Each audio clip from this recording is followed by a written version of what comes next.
Saya merasakan tapak ini boleh menyumbang sesuatu yang amat besar kepada sejarah Aceh.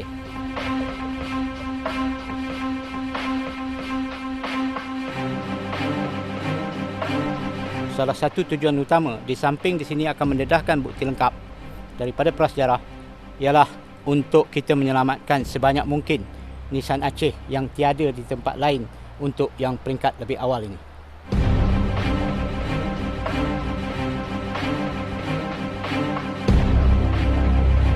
Yang lebih penting ialah yang terawal, dan dia akan beri type-type yang kemungkinan ditiru di tempat lain pula. So di sini asal usul.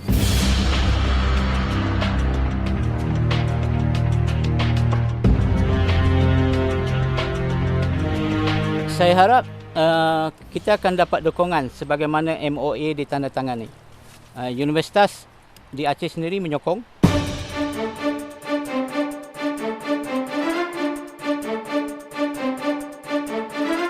Kita kena menyediakan laporan yang lengkap, bukan arkeologi semata-mata, tapi arkeologi saintifik.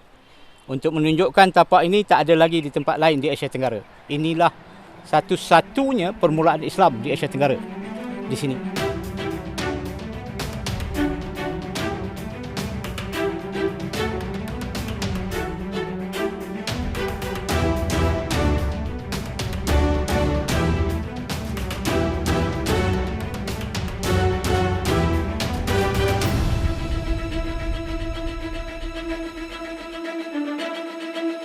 So, yang paling penting ialah situs diselamatkan dengan apa jua cara.